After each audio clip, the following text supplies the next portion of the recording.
Where is Canada's place in the world?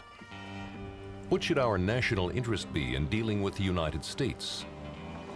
Or with the new NATO and United Nations alliances that are forming?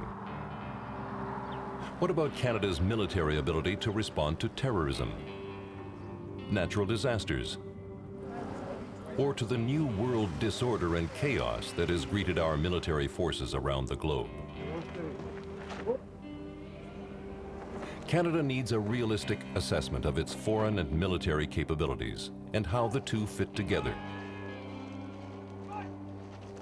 Over the next hour, we will speak to several individuals who have just published one of the most startling reports ever put together, not only on the current state of Canada's Army, Navy, and Air Force, but on a cascading military crisis that will put severe limits on Canada's future force.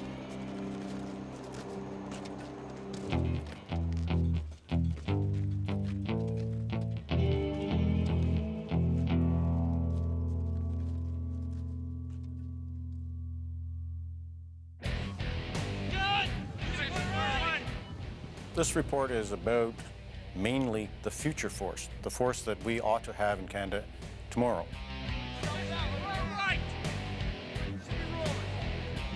It's a very precisely researched document. It will be difficult for people to refute that, and it lays out in very stark details just how desperate the state of the Canadian forces is.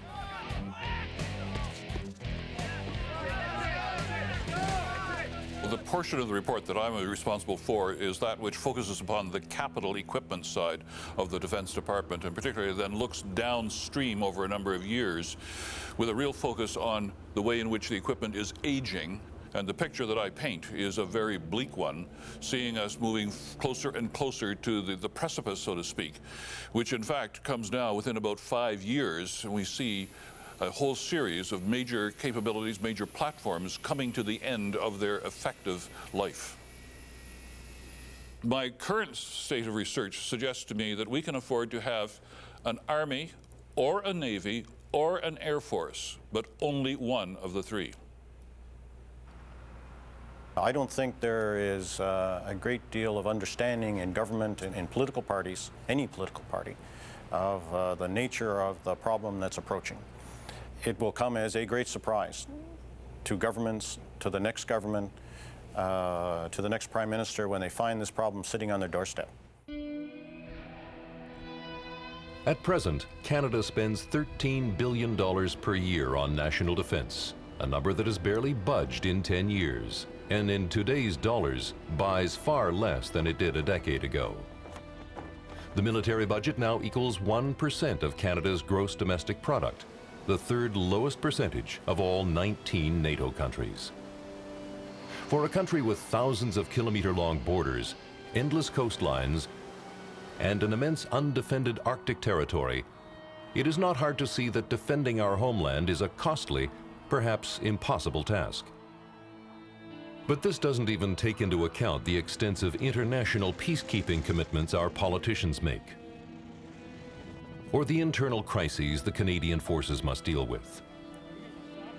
Meanwhile, as government priorities have shifted to social spending and deficit cutting, money for the military has slowed to a trickle.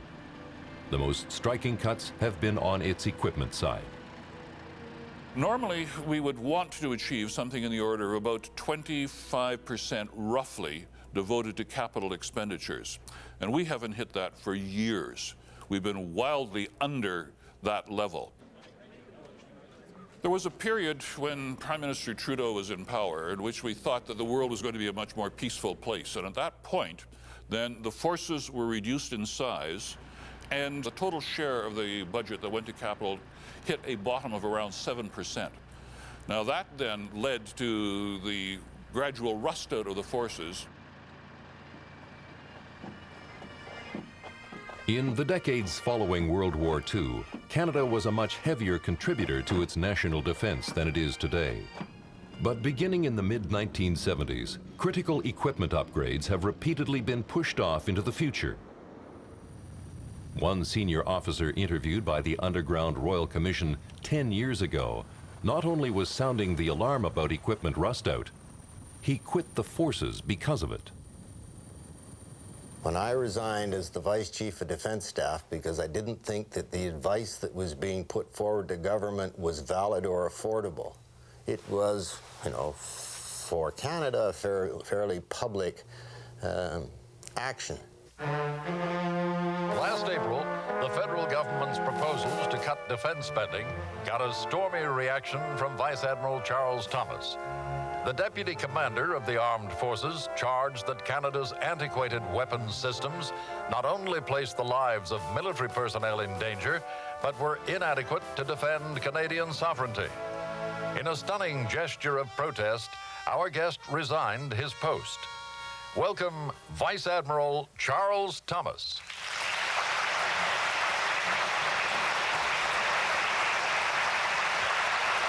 Vice Admiral, were you ashamed of the outmoded tubs we sent off to the Gulf War? If we're going to have an armed force, we better equip it.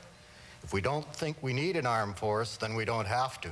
But so long as we do, we better buy them the tools for their job, and we haven't been doing that for 20 years.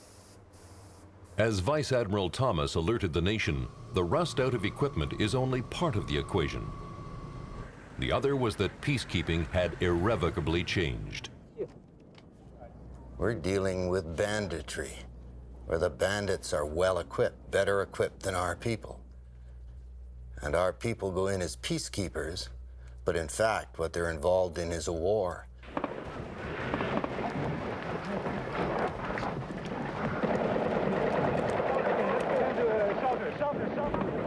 And they're not equipped to be in that war if it turns ugly. And sooner or later, it's going to. And they are all at risk. Admiral Thomas well understood the Department of National Defense, and he accurately predicted that we would be in a long decline. We have just about come to the nadir, or the bottom of that cycle, and this is where we will be for 5 to 8 years. There's the same sense that the obsolescence works like compound interest, that each year that you don't do the things that you need to do, the problem gets bigger. And again, you know, it's this death spiral again, the snowball that starts small, and as it rolls down the death spiral, it picks up more and more snow, and it gets bigger and bigger and bigger and bigger each time around the circle.